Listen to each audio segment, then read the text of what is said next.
Welcome to Where Parents Talk TV. My name is Lianne Castelino. Our guest today is a mom of one, a social worker, and a psychotherapist whose vast resume spans counseling services and crisis intervention for individuals and families, as well as healthcare organizations. She has worked extensively in the fields of pediatric and adult oncology, eating disorders, end of life care, and mental health. We are delighted to be joined today by Deborah Berlin. Hi, Debbie. Hey, Lianne. Thanks so much for having me. And thanks so much for taking time out of your very busy calendar to join us. And I wanted to start by talking about that busy schedule of yours. How would you go about describing what it has been like to do what you do in your field during a global pandemic? That's a very interesting question. When everything on that auspicious day, March 13th, I remember thinking, I'm wondering what is going to happen to the world of online counseling as we know it. And things in my practice went a little quiet because I think people were absolutely terrified about their finances, their coverage at work, their benefits coverage, and just protecting their own and protecting themselves. And then I would say come April, May of this year, my practice went from being less than 50% full to now I'm at capacity, because I think people are really quite desperate for a sounding board, another perspective, another person to talk to, someone to help them with their parenting concerns, their own mental health concerns, or even their aging parents. There's just an array and a variety of issues, I think, that are bringing people to counseling, especially now as we're even more isolated from each other during this pandemic. Let's delve a bit deeper into some of what you just spoke about as it relates to families and parents who have really seen their entire lives turned upside down in various ways over the course of this pandemic.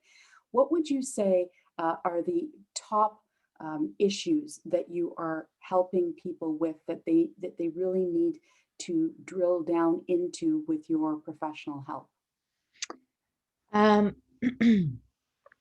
One of the first things that people are needing support with is managing finding this work-life balance, really, where everyone is working from home. People are also doing online school from home, trying to find the balance of having so many people at home all at once. I think we saw in the early days of the pandemic that the Kids Help Phone, those crisis lines went up 300%, and LCBO sales went up over 100%. So those are two great indicators for me as a clinical social worker and a therapist who does a lot of crisis intervention, that people are really in trouble. And schools, especially in those early months, are safe places for kids to go to when things are not great at home. So I was truly starting to wonder and worry about how people just were coping from a safety perspective. So those are some of the issues, just the family in the house, in the apartment, wherever they're living, how are they doing? The other, I would say, which is hits a little close to home, anyone who has an autoimmune illness or any underlying issue like diabetes or lupus, or you're a cancer survivor and trying to feel safe in this world of contagion, because the health risks for those people become increasingly higher as our numbers continue to go up. And while we certainly are hearing about the promise and the hope of a vaccine, people are scared. So that would be the second issue I'm really seeing a lot of in my practice. The third is financial. And please know that there's no order in which I'm presenting these issues. As you know, for everyone, it's different. People are struggling financially. People are losing their jobs. People are feeling despondent about making ends meet. If you're in the entertainment industry, the food industry, I don't have to tell you. Um, and I certainly hear stories from my daughter about her friends and her friends' parents and how some people are struggling in that domain. So I think socioeconomically, even though you hear in the paper about the savings of billions of dollars that people have made, that doesn't represent everyone or all people. And I think we still haven't seen the worst of it in terms of, we haven't heard the stories yet of people losing their homes or having to move in with other family members. I think the struggle is real. And again, you know, whether it's media or social media, there's only going to be a certain representation of certain narratives and stories that you're hearing. So, the enormity of the challenge in terms of being a source of support and of counsel for people reaching out to you, your clients, must be immense during this time, Deborah. I'm just wondering, what strategies do you offer families in terms of providing them hope and actually tactical potential tips and solutions that they can use to Mhm. try to get through this? Um, I'm always very clear when I start working with any client in my practice that I am very directive. So if I see that their ship, their life, their self is not going on a good course, and I have alarm bells going off, I tell them I'm not in the business of hand holding, meaning you've come to me because of my knowledge and my expertise. And so I am going to tell you that there are certain things that I think you will need to start incorporating in your life to really help alleviate some of the stress, the burden, the mental health challenges that you're having. And as I spoke to you about earlier, we need routine, we need purpose, even whether or not we're working from home. We need to get up at the same time every day. We need to go to bed at the same time every day. We need to put monitors on how much social media, how much scrolling are we doing through our phones. That has a huge impact on our mental health, especially when people are in situations where they find they're comparing or contrasting their lives to other people's, even now during the pandemic. Um, Talking to people about eating regularly, moving your body, getting outside, going for walks, staying connected, and trying not to live too far in the past, but also at the same time, not to future trip.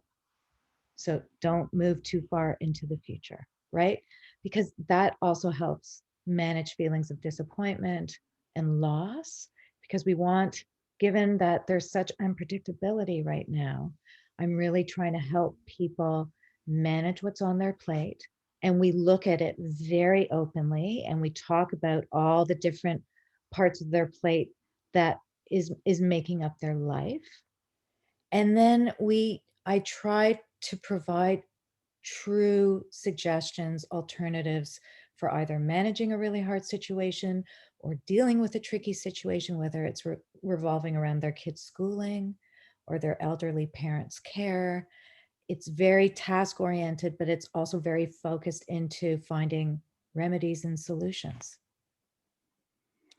For a lot of families, a lot of parents, it starts and stops with maybe struggling to be self-motivated. You know, despondency can just overwhelm, and it just kind of becomes the foundation for how you look at everything during a time like this. How about just, some tips around that, to how do you motivate yourself every day to see the glass half full instead of half empty during something as unprecedented as the history that we're currently living through? You know, some of this is taken from good old fashioned Buddhist philosophy, but if you look at the original tenets of Buddhism, they will tell you that life is suffering, that we are going to suffer in our lives. The pandemic is an example of that. So then what we're encouraged to do is to, in order to step outside of our feelings of grief, loss, and suffering, how can we actually be in the service of somebody else, whether it's our child or our elderly parent, to make ourselves feel better about where we're at? And I have to tell you, that perspective was always my mantra at Sick Kids. It didn't, it didn't dismiss the challenges I was having in my personal life, but I always knew that there was someone out there who may need more. And so a walk to the ward where I saw very sick children and their parents was just yet a reminder for me about, okay, Debbie, right, everyone has something. So over the holidays, I was encouraging people to give to a food bank, to get together with their kids, to build a project where they were donating to a shelter, to a group home, because this year more than ever, volunteers weren't able to help with any causes because of COVID. And it was a project, it was a task that could bring people together to work on something where they could feel then good about the outcome. But when you talk about the day to day, I can't overemphasize the word routine enough. And it almost has to feel mechanical.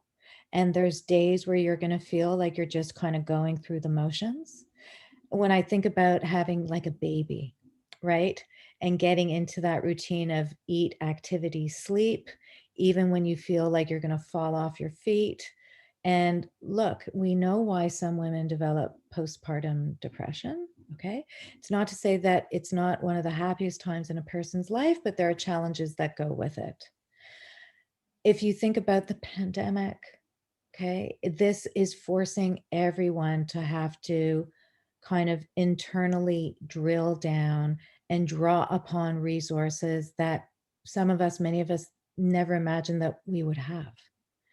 And lack of motivation, it's not uncommon.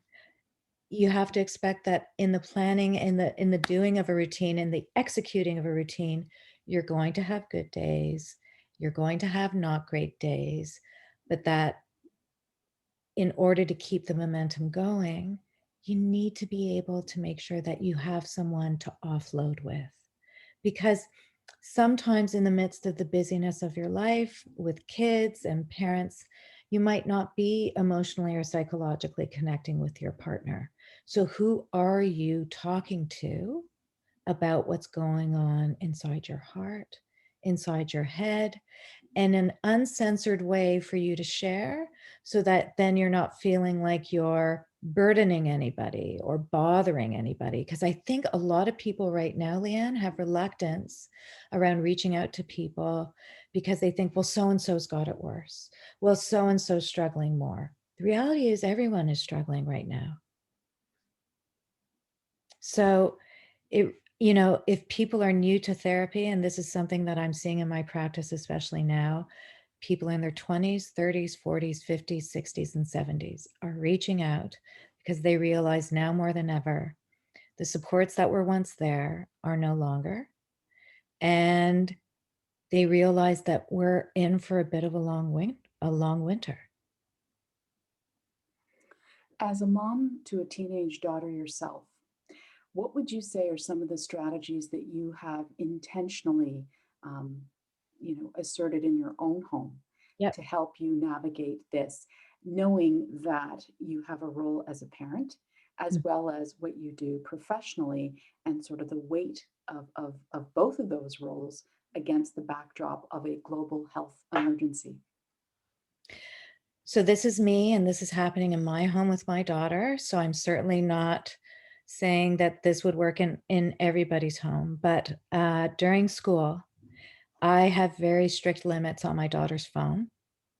There are hours where she does not have access to any social media. In fact, I have her phone when she is doing online school at home.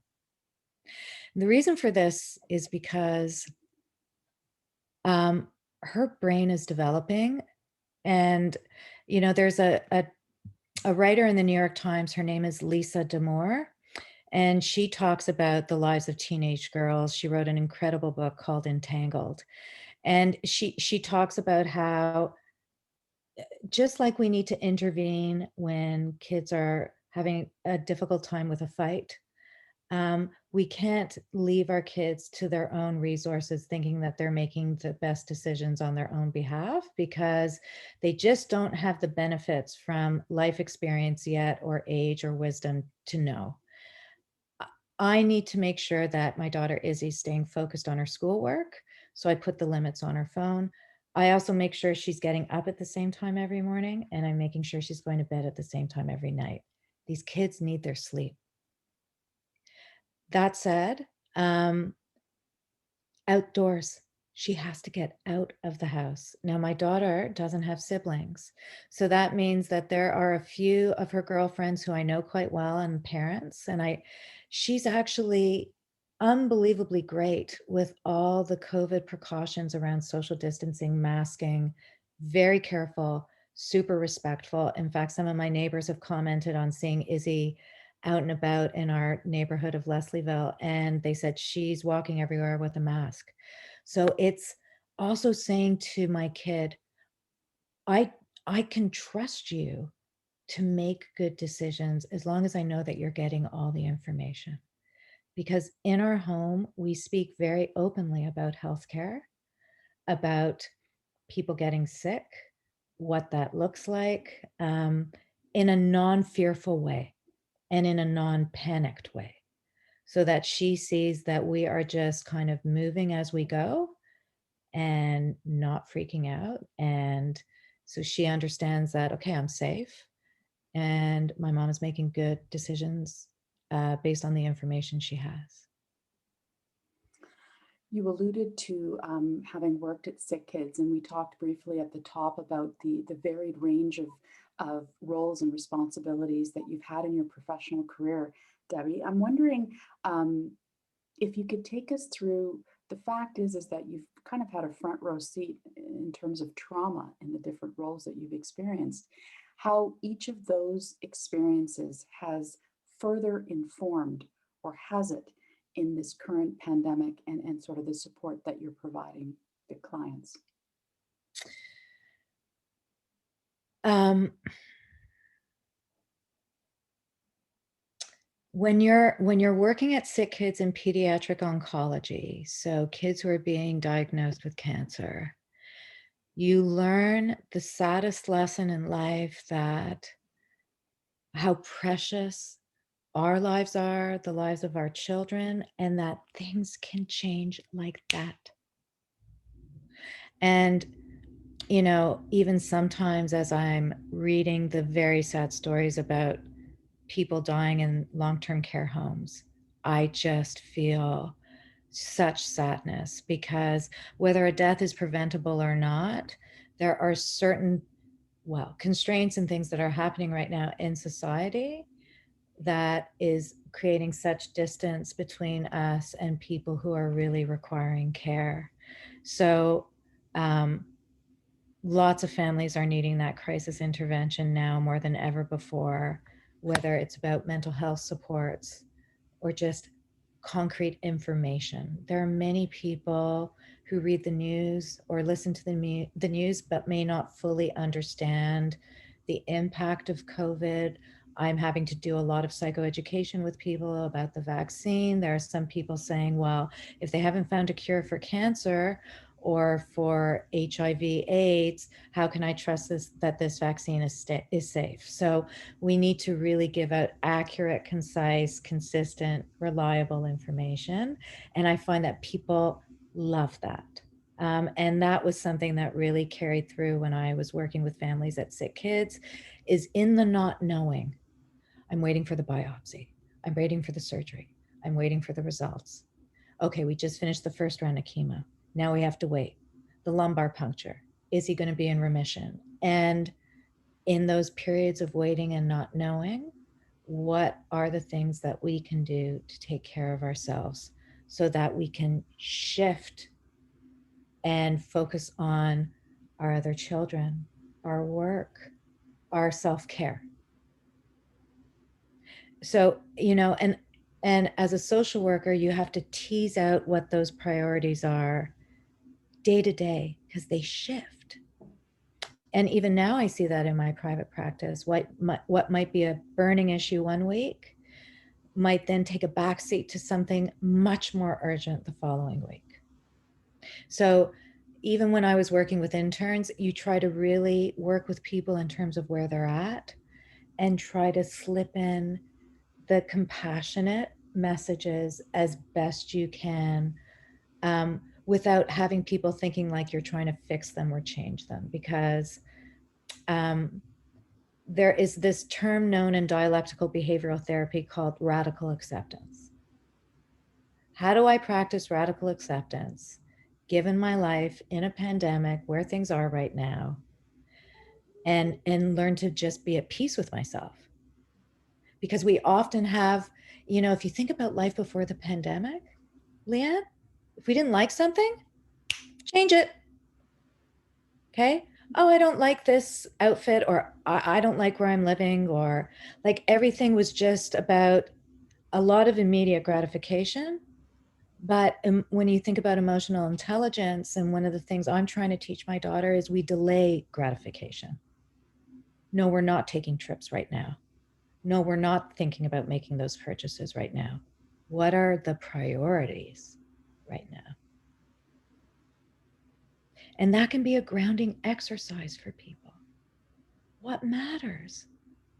Just reevaluating what matters. On that note, I'm wondering, in what ways has the pandemic been of benefit to you and your family, would you say?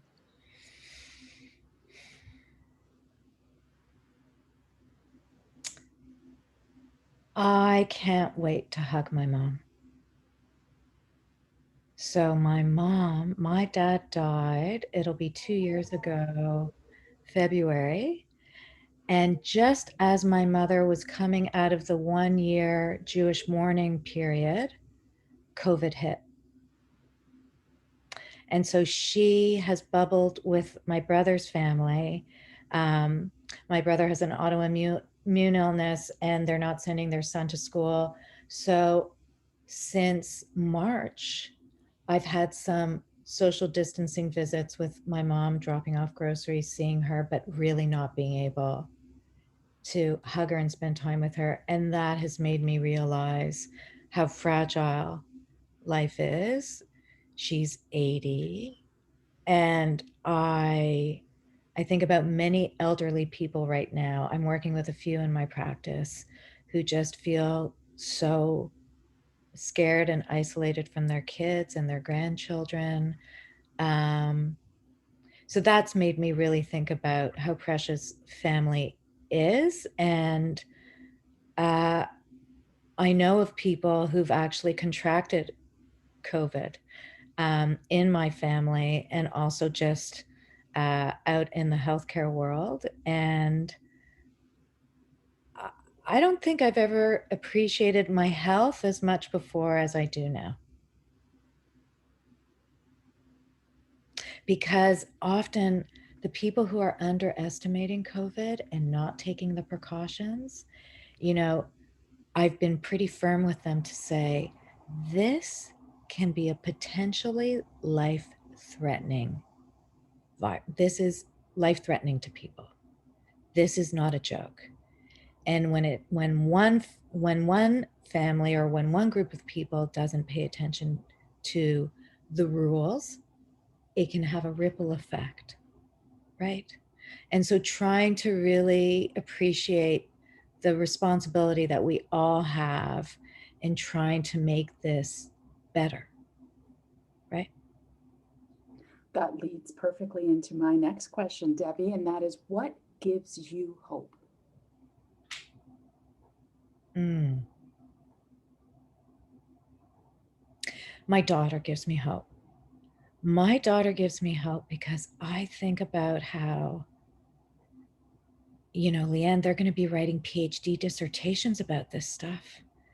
This is one for the books. the research and the writing and the thinking that is going to be coming out of this pandemic when the dust finally does settle. I just think trusting that this will make my kid even more resilient, more tenacious, that this will teach her that we can do hard things. That's what gives me hope. And 17 years of watching families do the unthinkable gives me renewed hope and makes me remember that, okay, it's okay to struggle. It's okay to struggle because then it can really remind us of what's important. Finally, is there anything that I haven't asked you, Debbie, that you'd like to add to this topic about mental wellness, mental health during the pandemic, and specifically within families? Yes. To anyone out there who might be listening to this, who might be struggling in silence, there are people out there to help you. Psychology Today has an incredible website and a roster of hundreds of therapists. You can ask your family GP for a referral. Unfortunately, we know that psychiatry is quite filled up these days, so not a lot of OHIP covered services when it comes to mental health, but there are people with sliding scales and affordable practices where it's just a phone call or an email away. And I just can't,